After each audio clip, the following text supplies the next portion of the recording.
Assalamualaikum warahmatullahi wabarakatuh. Kembali lagi di channel Dunia Komputer.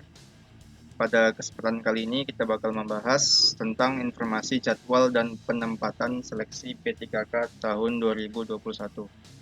Berdasarkan data pokok pendidikan Kemdikbud, mengestimasi bahwa kebutuhan guru di sekolah negeri mencapai 1 juta guru, di luar guru PNS yang saat ini mengajar. Pembukaan seleksi untuk menjadi guru P3K adalah upaya menyediakan kesempatan yang adil untuk guru honorer yang kompeten agar mendapatkan penghasilan yang layak. Berikut ada informasi mengenai pendaftaran. Informasi mengenai pendaftaran. 1. Pendaftaran untuk menjadi guru P3K terbuka untuk A. Guru honorer THK 2 sesuai dengan database THK 2 di Badan Kepegawaian Negara ataupun K2 ya. B. Guru honorer yang terdaftar dalam data pokok pendidikan per 30 Juni 2020. Tidak harus memiliki NUPTK. C. Lulusan pendidikan profesi guru yang saat ini tidak mengajar, ataupun lulusan PPG ataupun sertifikasi tapi saat ini nggak mengajar. Yang kedua, bagi guru yang saat ini mengajar di sekolah negeri.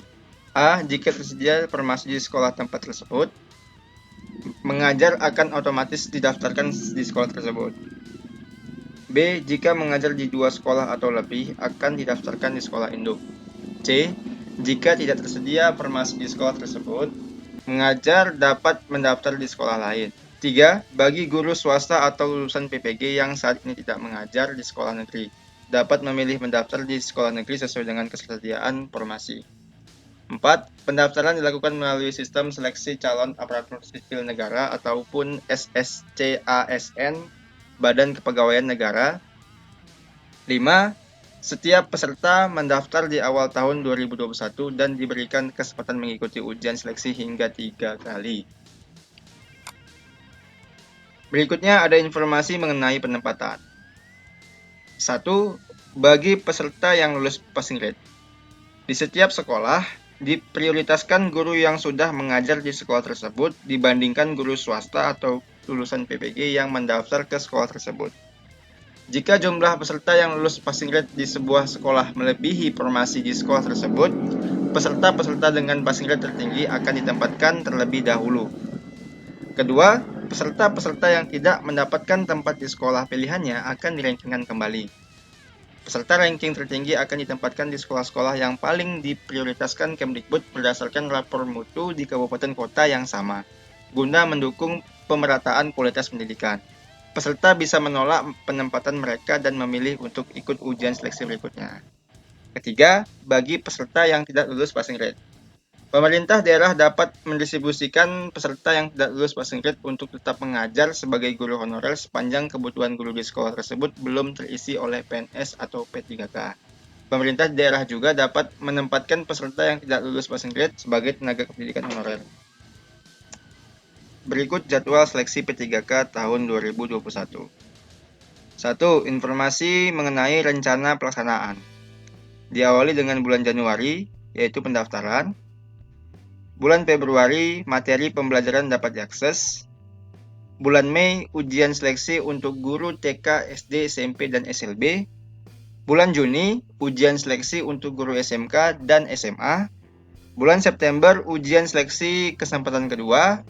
Dan bulan Desember, ujian seleksi kesempatan ketiga. Kedua, Kemdikbud menanggung semua biaya penyelenggaraan ujian seleksi.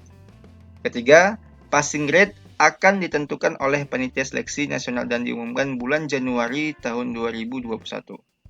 Keempat, tidak ada afirmasi terkait passing grade. Berikut ada informasi mengenai soal ujian.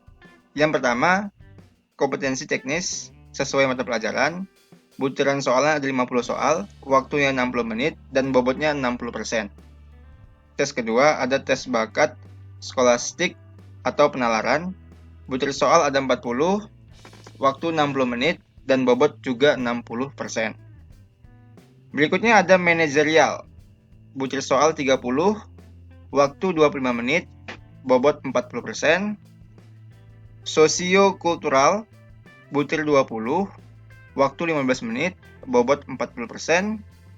Dan pertanyaan wawancara dijawab secara tertulis.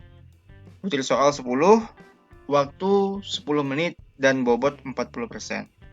Jumlah soal ada 150 soal, dan waktu ialah 170 menit, dan bobot ialah 100%. Ujian P3K berbeda dengan ujian CPNS, karena tidak ada seleksi kompetensi dasar, hanya seleksi kompetensi bidang dan teknis. Oke, terima kasih sudah menonton. Semoga bermanfaat. Semoga kita dilancarkan ketika ingin mendaftar P3K tahun 2021. Dan jangan lupa sebelum mendaftar kita perpal ijazah dulu, karena program P3K mengambil data dari info GTK yang sudah diperpal ijazahnya. Oke, sampai di sini. Semoga paham. Sampai bertemu di video berikutnya. Assalamualaikum warahmatullahi wabarakatuh.